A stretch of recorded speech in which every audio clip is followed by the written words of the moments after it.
Hello student, today we started a new chapter of economics in class 11, that is theory of production. The topic is production function. In this chapter we discuss about the production related concepts. Now we started the chapter. Now what is the meaning of production function? States the relationship between inputs and outputs.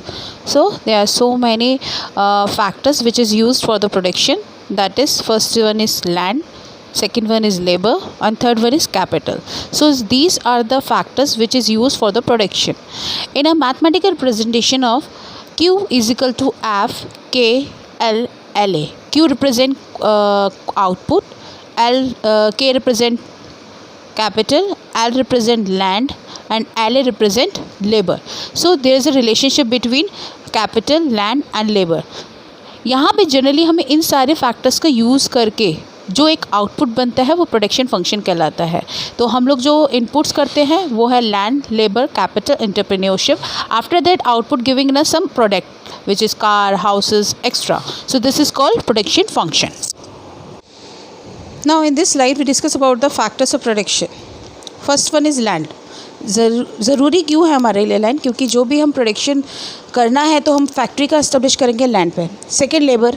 Labour इसलिए ज़रूरी है क्योंकि हम जो काम करवाएंगे उस factory के अंदर जो काम करेगा वो कौन करेगी? लेबर करेगी. लेबर भी इंपॉर्टेंट फैक्टर हुआ हमारे लिए. अब इन दोनों को देने के लिए क्या चाहिए हमें? कैपिटल, यानी पैसा. प्रोडक्शन तभी स्टार्ट हो सकता है, बड़ी बड़ी मशीन तभी आ सकती है जब मेरे पास कैपिटल हो, अच्छा पैसा हो. तो ये भी एक मेजर फैक्टर हो गया हमारे प्रोडक्शन के लिए. लास्ट है इंटरप्राइज, एंटरप्रेन्योरशिप, एंटरप्रेन्योर. ये टर्म क्यों यूज़ किया गया? क्योंकि इन सब चीज़ को ग्रैब करके साथ में लेके यूटिलाइज़ करना, कोऑर्डिनेट करना कौन करेगा? वो पर्सन जो प्रोडक्शन को चला रहा है, जो इतना बड़ा रिस्क ले रहा है, वो कहलाता है एंटरप्रेन्योर. और इसका रिवॉर्ड क्या मिलता है? प्रॉफिट. तो ये है factors of production. Now types of production function. Actually classify the production function into 4 types: short run period, long run period, fixed input, variable input.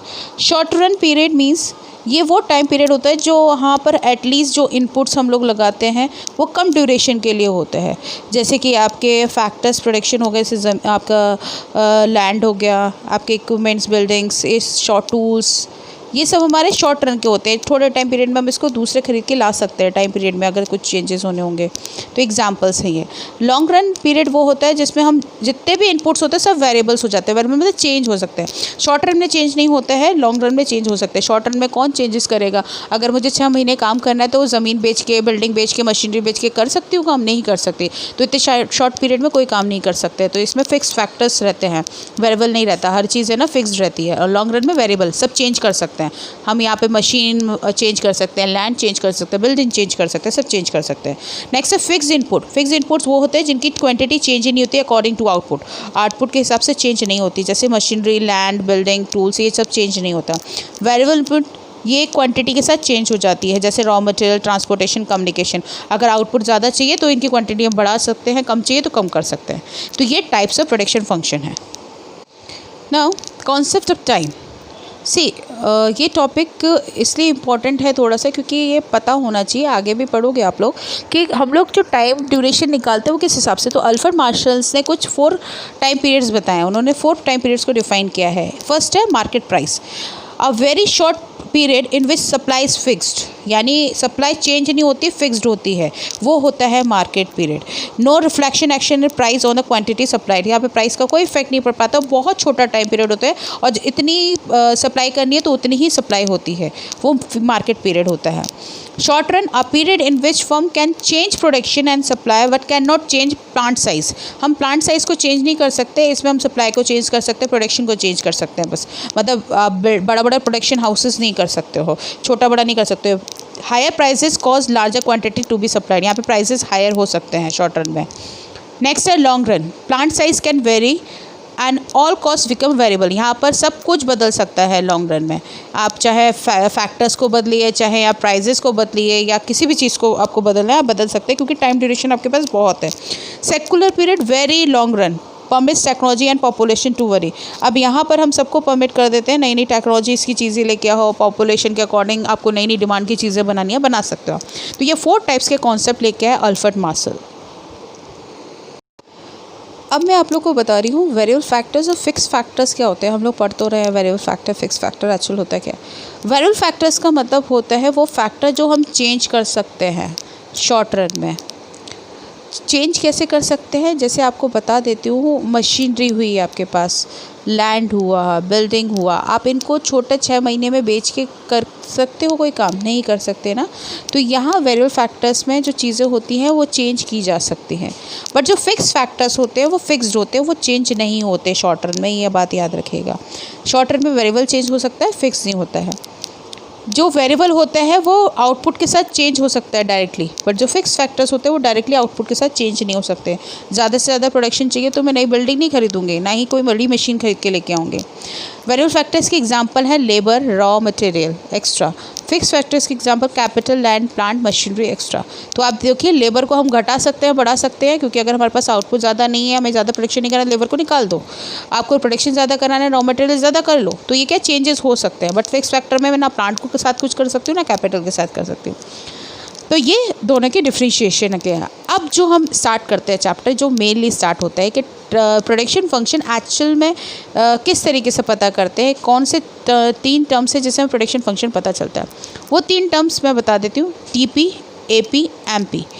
TP total product, second AP average product, MP marginal product. TP है ये total output बताता है firm का, उस time period का total production बताइए कितना बना है।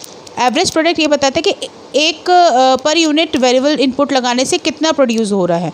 इसका फॉर्मूला है Q अपॉन L करके, यानी जो भी क्वांटिटी है उसको डिवाइड करना है आपको लेबर से। मार्जिनल प्रोडक्ट का बताता है एक्स्ट्रा कितना आप बना पा रहे हैं वेरिएबल फैक्टर्स को लेके। इनको 1 बाय 1 हम लोग डीपली पढ़ते हैं। Next, now in this we discuss about concept of product, that is TP. Total product or total physical product is the total quantity of goods and services produced by a firm with the given inputs during a specific time period। एक जो time period में हम जो total production बनाते हैं, total production जो होगा firm के अंदर, वो टीपी कहलाता है। आप जितने वेरिएबल फैक्टर्स को इंक्रीज़ करते जाओगे उतना ही आपका टोटल प्रोडक्शन इंक्रीज़ हो जाएगा। तो आपको शेड्यूल में दिखाई दे रहा है, यूनिट्स ऑफ लेबर बढ़ाते जा रहे हैं तो प्रोडक्शन बढ़ता जा रहा है। तो और ग्राफिकल में भी आप जाएंगे तो इंक्रीज़ हो रहा है, 0 से लेके ऊपर अपर मैक्सिमम पॉइंट है। इसके बाद एकदम से वो डिक्लाइन करना स्टार्ट करता है। तो TP curve starts from the origin increasing with the increasing rate, then increase at a decreasing rate, after that at the maximum point it decline।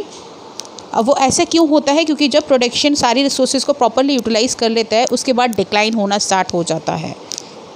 Now second one is average product, AP or APP। It is the amount of output produced per unit of a variable factor during a specified time period। AP is equal to TPP divided by L। अब AP क्या होते हैं, एक variable factors को लगा के आप कितना एवरेज प्रोडक्शन कर रहे हैं वो हम पता करते हैं।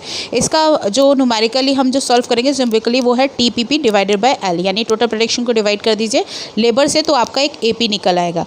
शेड्यूल देखिए इसका, लेबर 0 1 2 3 करके 8 तक है, टीपी इसमें 0 4 8 प्रोडक्शन बढ़ रहा है और 30 के बाद 28 हो रहा है। एपी जब निकालेंगे 0 से 0 डिवाइड हुआ 0, 4 से 1 डिवाइड हुआ 4, 10 को 2 से डिवाइड किया 5। तो एपी कैसे डिवाइड करके निकल रहा है, टीपी डिवाइडेड बाय एल करके। शेड्यूल निकल गया। अब इसका ग्राफिकली भी आप देख लीजिए, ग्राफिकल में एपी स्टार्ट हो रहा है कहाँ से, 0 से, उसके बाद फिर 4 होता है, फिर 5 होता है, 6, फिर 5.6, फिर एकदम से डिक्लाइन होने लगता है। क्यों? TP curve start from the origin increasing at a decreasing rate, reaches a maximum and after that it is falling। As long as TP is positive, AP is also positive। ये दोनों positive रहते हैं। Now third one is a marginal product। Marginal product is the change in a total physical product due to the change in employing one extra unit of variable factor। MP is equal to change in a TP divided by change in a L। Marginal product में labours में जो changes होंगे, TP आपका दिया होगा, आपको इसमें changes निकालना है। कैसे?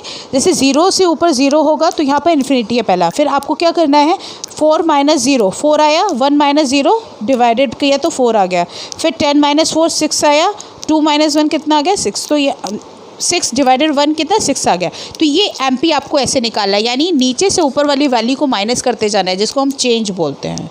इस तरीके से आपका एमपी निकल के आ जाएगा।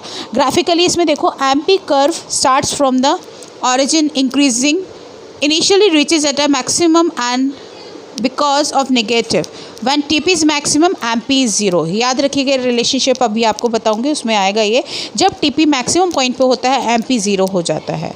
तो ये है MP. Now we discuss about relationship between TP, AP and MP. See, first point AP is maximum, MP is equal to AP. इसका मतलब ये है जब हमारा AP मैक्सिमम हो रहा है तो MP किसके बराबर हो रहा है, AP के. जब हमारा TP मैक्सिमम हो रहा है तो MP क्या हो रहा है, 0. तो जो ग्राफिकली में आपको चीज़ें पॉइंट दिख रही है ना, उसी चीज़ को आपको लिखना है, वही रिलेशनशिप शो करेगा. व्हेन TP इज़ फॉलिंग, जब TP फॉल हो रहा है तो MP क्या हो रहा है, नेगेटिव. जब TP पॉजिटिव था तो AP क्या था, पॉजिटिव. AP एंड MP इंटरवेटेड दोनों यू शेप बना रहे हैं. MP cuts AP at its maximum point at that point MP is equal to AP. जब MP और AP बराबर हो जाते हैं तब वो उसको इंटरसेक्ट करता है. तो ये रिलेशनशिप आपको TP, AP, MP का है. इफ़ यहाँ पर आपको अगर ये पॉइंट्स में भी थोड़ा डाउट होता है तो आप क्या करो, जो आपको ग्राफिकली चीज़ें जितनी दिख रही हैं आप उस चीज़ को देखो. आपको उसके हिसाब से TP जैसे इंक्रीज़ हो रहा है तो MP भी इंक्रीज़ हो रहा है, AP भी इंक्रीज़ हो रहा है. जब TP बिल्कुल मैक्सिमम पॉइंट पे गया है तो MP डिक्लाइन होकर 0 हुआ है. नहीं तो आप पूरा ड्रामेटिकली आप देखकर चीज़ों को लिख सकते हैं. तो वही रिलेशनशिप होता है TP, AP and MP. If you have any query, students, please send on ERP. Thank you so much.